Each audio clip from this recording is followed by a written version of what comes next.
नमस्कार। The follow up के इस लाइव में आप तमाम दर्शकों का स्वागत है। मेरा नाम संजय रंजन है और मेरे साथ इस लाइव में द फॉलो अप के पॉलिटिकल एडिटर जितेंद्र कुमार भी मौजूद हैं। 14वीं जेपीएससी के पीटी परीक्षा में हुए धांधली मामले से जुड़ा हुआ जो जांच की प्रक्रिया मंगलवार से शुरू हुई है वो आज भी जारी है। जांच की प्रक्रिया अब जेपीएससी के पूर्व अध्यक्ष एल खयांते तक जा पहुंची है। संभव है कि उनकी गिरफ्तारी भी हो सकती है और आज की जो खबरें हैं कि 2 लोगों को और डिटेन किया गया है। हालांकि इसकी आधिकारिक पुष्टि नहीं है। यह भी जानकारी आप तक पहुंची गई है कि अब तक इस मामले में 5 लोगों की गिरफ्तारी हुई है, जिसमें से एक डिप्टी कंट्रोलर एग्जामिनेशन कंट्रोलर के पद पर रही श्वेता गुप्ता भी हैं, जो जेपीएससी में नहीं होते हुए भी ट्रांसफर के बावजूद उस पद पर बनी हुई थी। तो ये जो जेपीएससी का जो घोटाला एक तरीके से जो सामने आया है 14वीं जेपीएससी की पीटी परीक्षा से जुड़ा हुआ, और अब जब यह मामला एल खयांते तक जा पहुंची है तो ऐसे में अब सवाल ये उठ रहा है, जो कि जायज भी है, कि अगर 14वीं जेपीएससी की पीटी परीक्षा में धांधली हुई है तो क्या एल खयांते के कार्यकाल के दौरान बाकी के जो एग्जामिनेशन जेपीएससी ने कंडक्ट कराए, बाकी के जो रिजल्ट दिए, क्या वो भी अब इन जांच के दायरे में सारे मामले आएंगे? आपको मालूम है कि जेपीएससी 1 हो 2 हो या फिर जेपीएससी का जो लेक्चरशिप का जो एग्ज़ाम 2007 में हुआ था, ऐसे तमाम वो जेपीएससी द्वारा आयोजित एग्ज़ाम जिसके जरिए निकल करके पदाधिकारी जो आज बड़े बड़े पदों पे भी बैठे हुए हैं, उसकी जांच भी अब तक जारी है। ऐसे में कई लोग यह सवाल कर रहे हैं, भाजपा जो मुख्य विपक्ष की पार्टी है वो यह कह रही है कि इन जांच प्रक्रियाओं से भी कुछ होना जाना नहीं है। आम जो छात्र हैं, जो जेपीएससी की तैयारी करते हैं, अभ्यर्थी हैं, जो दूसरे नौकरी की तैयारी में लगे हुए रहते हैं, अलग अलग जिलों से, सुदूरवर्ती इलाकों से आकर के रांची जैसे दूसरे जिलों में, हजारीबाग, जमशेदपुर में जो पढ़ाई करते हैं, उनके मन में भी एक निराशा का भाव है।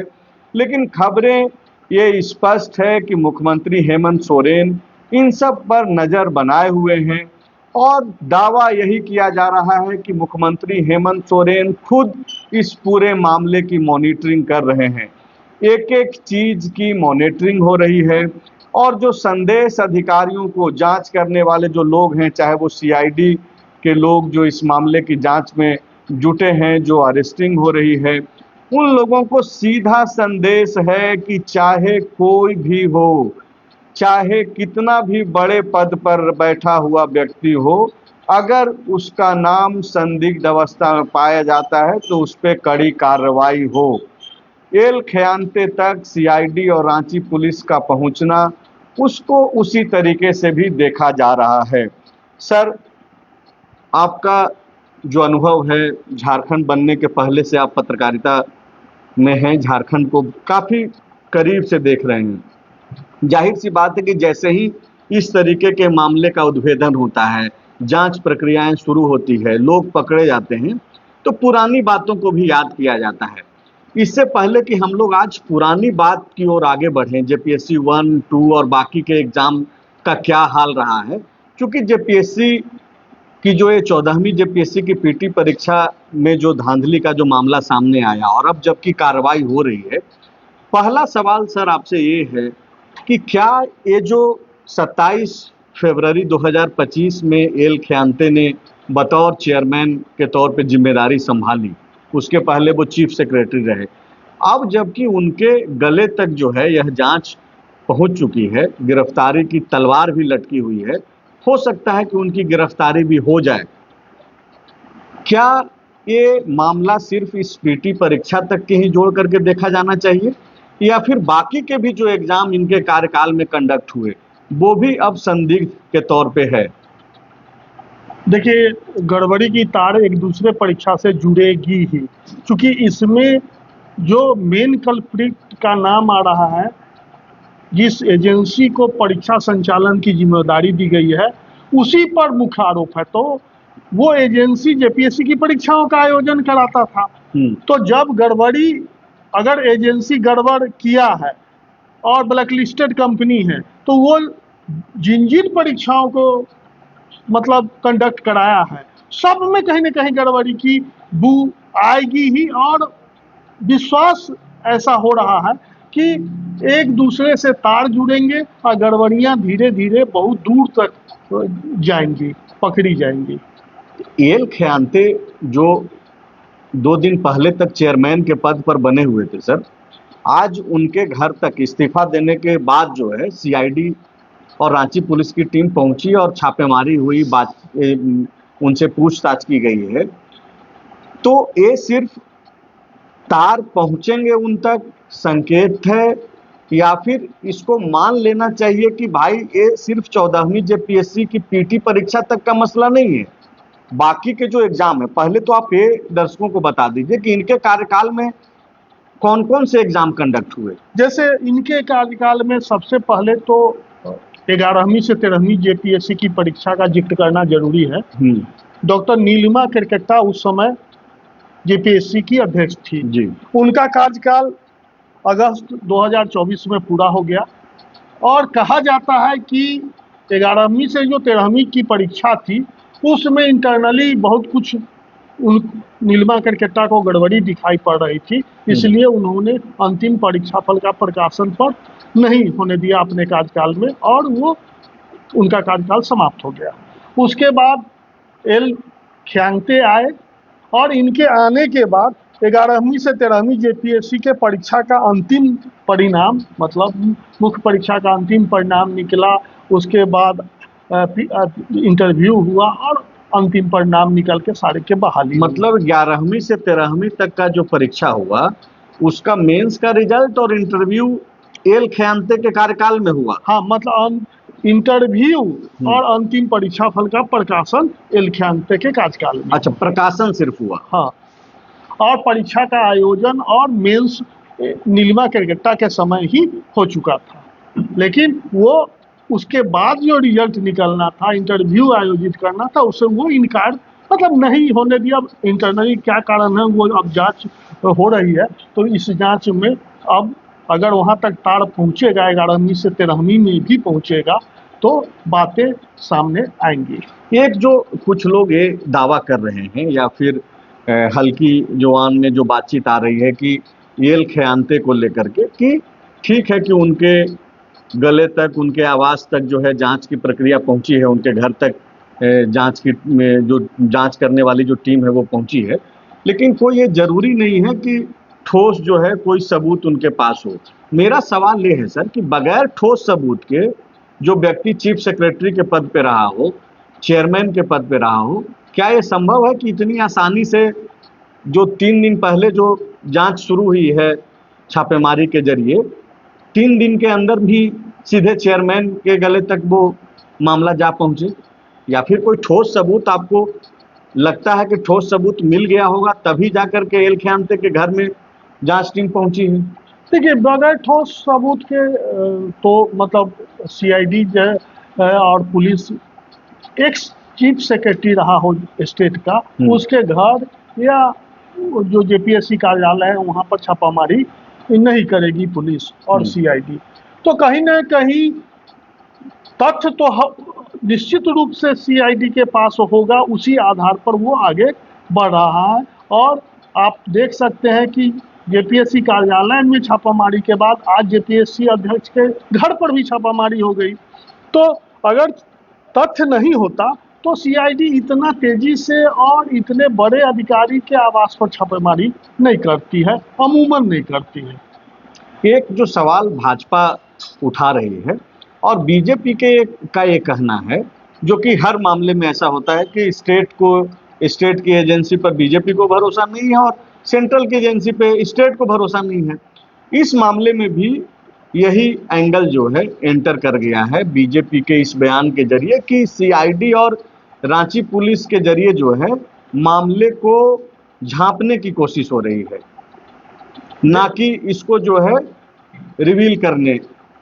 देखिए, सीधी बात यह कह सकते हैं, जो पॉलिटिकल पार्टियां जो है प्रतियोगी परीक्षा को लेकर जो छात्र आंदोलित हैं, उग्र हैं, इस मुद्दे पर वो अपनी अपनी रोटी सेक रहे हैं। किसी को कोई छात्रों के हित से मतलब नहीं है, उनका पार्टी हित जो है वो सर्वोपरि है। और पार्टी हित अगर सर्वोपरि नहीं होता तो कांग्रेस झारखंड में जेपीएससी में हुई गड़बड़ी का विरोध करती और भाजपा केंद्र में जो नीट की परीक्षा में गड़बड़ी हुई है उसका विरोध करती। तो सब अपने अपने इंटरेस्ट मतलब आप ये बोल रहे हैं कि ये पॉलिटिकल लाइन है? हाँ, बिल्कुल। और इसके पीछे क्या आप जेपीएससी 1 और 2 वहां तो सीबीआई जांच कर रही है? देखिए, क्या हुआ? अभी तक तो जांच ही चल रहा है। मतलब आप समझिए कि जेपीएससी 1 और 2 में हुई गड़बड़ियों की जांच जो है अब तक चल रही है। कई लोग क्या से क्या हो गए, हम बता रहे हैं। जेपीएससी 1 और 2, 1 में कुछ कम और 2 में तो भारी धांधली हुई थी। और धांधली इस कदर हुई थी कि आज जो राज्य के कई बड़े नेता जो हैं, उनके भाई भतीजा और रिश्तेदार जो हैं, सो प्रशासनिक पदों पर, पुलिस पदाधिकारी के डीएसपी के पद पर कार्यरत हैं और उनको सरकार प्रमोशन पर प्रमोशन दे रही है। जेपीएससी 1 और 2 के मामले में आप देखेंगे तो मतलब इस राजनीतिक हमाम में सारे नंगे हैं। और अभी आप ना भाजपा की ओर से, न कांग्रेस की ओर से, न जेएमएम की ओर से, किसी की ओर से कोई मांग उठते हुए, कभी मांग करते हुए नहीं सुना होगा। जो जेपीएससी 2 की जो परीक्षा और 1 की हुई थी, जिसकी सीबीआई जांच हो रही है, हाईकोर्ट मॉनिटरिंग कर रहा है, कोई यह एक बार मांग तो करे, एक बयान जारी करके, एक रिलीज जारी करके जो इसकी जांच अविलंब पूरी हो और दोषियों को दंडित किया जाए। मतलब कि बीजेपी जो यह मांग कर रही है कि अभी जो सीआईडी और रांची पुलिस की जो जांच चल रही है, इससे नहीं करा करके सीबीआई से जांच कराई जाए, वही बीजेपी जेपीएससी 1 और 2 जो कि सीबीआई ही जांच कर रही है, जो कि सेंट्रल की एजेंसी है, जिस पे बीजेपी को भरोसा है, हाँ, उसकी जांच कंप्लीट जल्द से जल्द करा ली जाए, उसको लेकर के दबाव नहीं बना रही, कोई मांग नहीं हो रही है।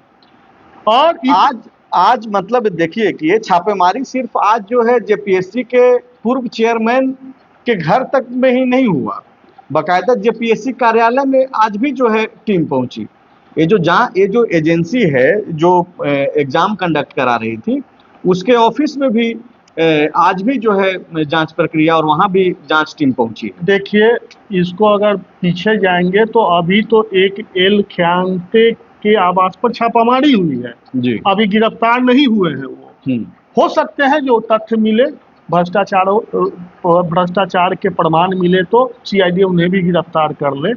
लेकिन डॉक्टर दिलीप प्रसाद जो राज्य के फटीक चंद्र हेम्ब्रम के बाद दूसरे जेपीएससी चेयरमैन बने थे, और वो 2004 से 2010 तक लगभग 6 साल तक जेपीएससी के अध्यक्ष रहे। और जेपीएससी 1 और 2 की परीक्षा भी उन्हीं के समय में संचालित हुई। और उस समय भ्रष्टाचार का यह नंगा नाच हुआ था, जो जेपीएससी के अध्यक्ष डॉक्टर दिलीप प्रसाद के अलावा सदस्य Gopal Prasad Singh, Radha Govind नावगेश, Shanti Devi, examination controller Alice Usha रानी, सारे के सारे गिरफ्तार हुए। और इसमें भी डिप्टी एग्जामिनेशन कंट्रोलर के पद पे रही श्वेता गुप्ता तो गिरफ्तार हो ही गई है। हाँ, तो यहाँ तो एक, हालांकि पद पे नहीं थी, वो पहले रही थी उस पद पे। मतलब इस तरीके से सिस्टम में जो है लोग घुसे पड़े हुए हैं कि ट्रांसफर के बावजूद वहां पे बैठ करके और इस तरीके की व्यवस्था क्रिएट की गई। हाँ, बिल्कुल। और इन सब चीजों के बीच देखिए, अभी हेमंत सोरेन ने एक मतलब दिलेर कदम उठाया है, मजबूत कदम उठाया है।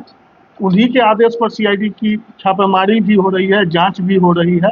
और उन्होंने संवेदनशीलता का मतलब संदेश दिया है, क्योंकि जिस तरह से छात्र उबल रहे हैं, जिस तरह से राष्ट्रीय स्तर पर छात्रों का आंदोलन एक दूसरे से जुड़ रहा है, यहाँ भी छात्र जिस तरह प्रतियोगी परीक्षाओं को लेकर आंदोलित हो रहे थे, उसमें अगर हेमंत सोरेन इस तरह के कदम उठा के और इन प्रतियोगी परीक्षाओं के जो एजेंसियां हैं उन पर अगर नकेल नहीं कसेंगे तो आने वाले दिन में झारखंड में भी छात्रों का उबाल दिखने लगता। तो बिल्कुल, लेकिन अब महत्वपूर्ण ये है कि छापेमारी और जांच तक ये सीमित ना हो रहे और जो दोषी हैं वो दंडित हों।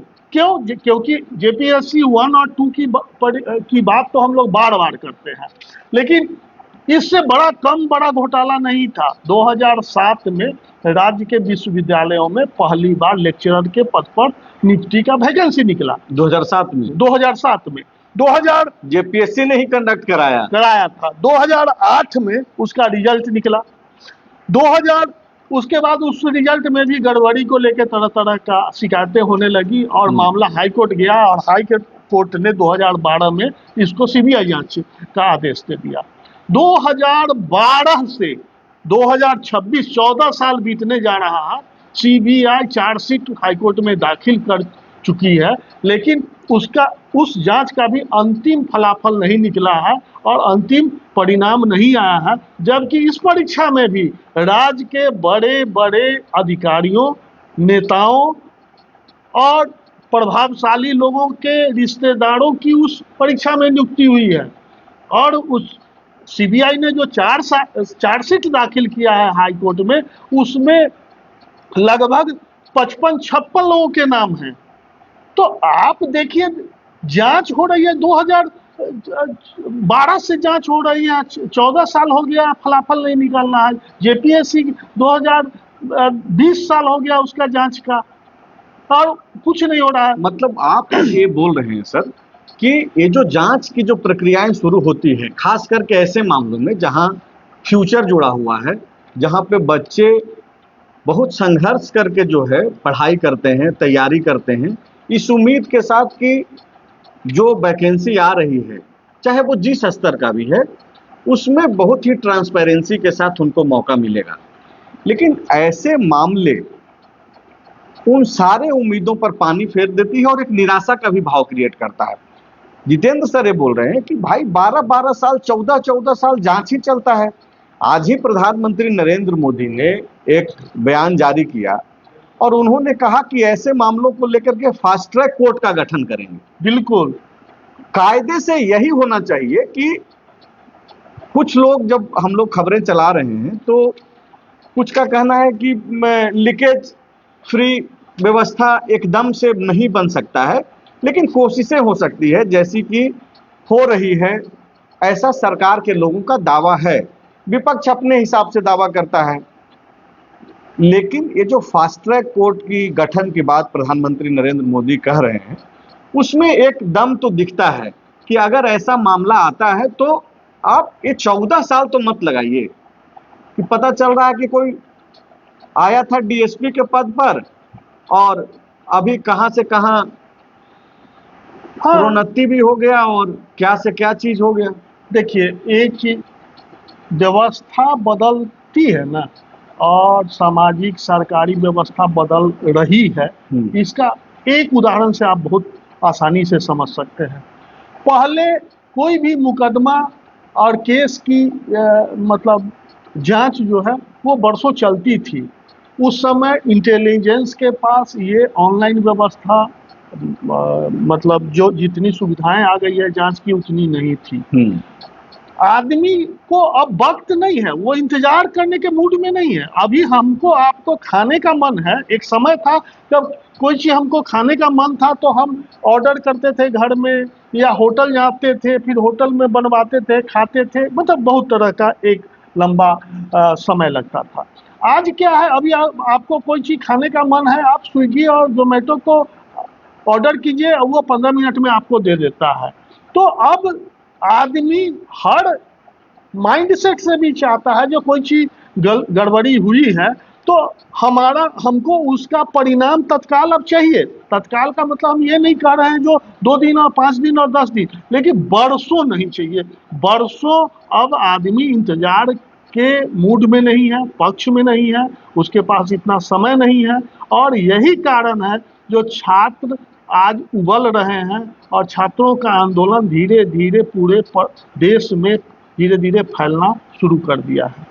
ये जो आप बिल्कुल ठीक वाजिब सवाल उठा रहे हैं और बिल्कुल उसी लाइन पे काम भी होना चाहिए।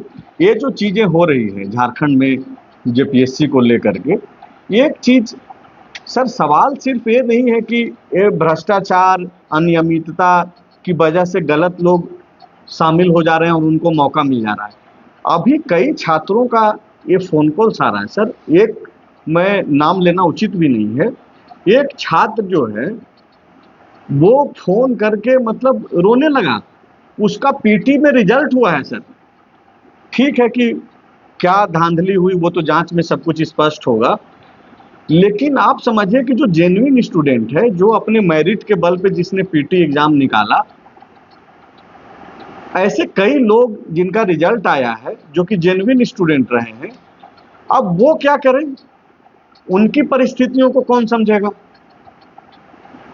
देखिए, सच तो यही है कि सरकारें जो है हमारे देश और राज्य की वो संवेदनहीन हो गई थी और कहीं ना कहीं उनके सह और इशारे पर ही इस तरह प्रतियोगी परीक्षाओं में भ्रष्टाचार का जो बाढ़ है वो बढ़ता जा रहा था। अब प्रधानमंत्री हो, केंद्र सरकार हो, राज्य सरकार हो, बिहार, यूपी, कहीं भी आप किसी भी प्रदेश के लोक सेवा आयोग का नाम ले लें तो ये ऐसा जगह नहीं है जहाँ पे पेपर लीक का मसला नहीं है। अब एक तो आप जो परीक्षा पीटी में उत्तीर्ण हो गया उस छात्र की मजबूरी आप बयां कर ही दिए। दूसरा, उसी से जोड़ दीजिए 9 परीक्षाएं स्थगित हो गई। जेपीएससी चेयरमैन नहीं है, अब जेपीएससी चेयरमैन की नियुक्ति होगी, फिर से उसका शेड्यूल बनेगा परीक्षा का, और कई चीजें हैं। फॉलोअप ने पिछले डिस्कशन में इस चीज को बहुत स्पष्टता से मतलब सरकार के नॉलेज में लाया था और कहा था फॉलोअप ने कि अब जो स्थिति बन रही है उसमें मुख्यमंत्री को इसको सीधे अपने नियंत्रण में लेना चाहिए, और मुख्यमंत्री ने इसको सीधे अपने नियंत्रण में लिया है। अभी अब मुख्यमंत्री इसको जांच को नए मतलब तेजी से आगे बढ़ा के अगर दोषी को दंडित करा देते हैं तो हेमंत सोरेन का नाम 26 वर्षों का जो जेपीएससी का कार्यकाल है उसमें एक अलग अक्षरों में, स्वर्णाक्षरों में तो नहीं कहेंगे लेकिन अलग अक्षरों में जरूर लिखा जाएगा। नहीं तो बिल्कुल कुल मिला करके अब आप देखिए कि बातचीत का मर्म यही है कि जांच प्रक्रिया शुरू होने, कुछ लोगों की अरेस्टिंग हो जाने से कहीं ज़्यादा अब इंतजार या फिर लोग उस दिशा में देख और सोच रहे हैं कि जो दोषी हैं उनको न केवल चिन्हित किया जाए बल्कि उसको सजा भी दिलाई जाए। और जो जेन्युइन स्टूडेंट है, मतलब आप देखिए कि भाई जो लोग पढ़ रहा है, जो मेहनत करके आ रहा है, वो इस लेवल पे निराश हो जा रहा है और उसी का रिफ्लेक्शन आपको दिल्ली में दिख रहा है। ये जो छात्र जो सीजेपी के बैनर के तले जो दिल्ली में बैठे हुए हैं, हर उम्र के छात्र हैं, निराश हैं, इस स्तर पे निराश हैं कि एक तो अच्छी व्यवस्था नहीं मिल रही है एजुकेशन को लेकर के, समान व्यवस्था तो वैसे भी नहीं है किसी भी सेक्शन में, सेक्टर में, और अगर आप पढ़ लिख करके तैयारी भी कर रहे हैं तो समय पे एग्ज़ाम नहीं है, एग्ज़ाम हो रहा है तो पेपर लीक हो जा रहा है। ये सारी चीज़ें जो है इसको बारीकी से देखने और समझने की ज़रूरत है। और नहीं, इसमें एक चीज और कहना चाहेंगे, सरकार, जेपीएससी, परीक्षा एजेंसियां, ये सब तो अपने जगह पर है ही, लेकिन हमारा जो लोकतांत्रिक व्यवस्था है उसमें न्यायपालिका की भी भूमिका बहुत महत्वपूर्ण है। तो न्यायपालिका भी इससे, इन प्रतियोगी परीक्षाओं से कहीं ना कहीं जुड़ा हुआ है। अब जैसे जेपीएससी 1-2 लेक्चर परीक्षा, OMR मशीन जो जेपीएससी खरीदा था उसका सीबीआई जांच, कई चीज हाईकोर्ट के नियंत्रण में है और हाईकोर्ट में इन मामलों की सुनवाई चल रही है। तो हाईकोर्ट अगर कोई ऐसा एनार्की होता है या गड़बड़ी होता है तो हाईकोर्ट संज्ञान लेता है, स्वतः संज्ञान लेता है। यहाँ तो हाईकोर्ट में ये मामले चल रहे हैं, तो हाईकोर्ट की भी अब जिम्मेवारी थोड़ी बढ़ती है। जो इन प्रतियोगी परीक्षाओं में जो गड़बड़ियां और भ्रष्टाचार की जो जांचें चल रही है, उसको उसमें थोड़ा तेजी आए और उसमें हाईकोर्ट भी अपनी प्रभावी भूमिका निभाए, यह मेरा एक आग्रह और सुझाव जरूर है।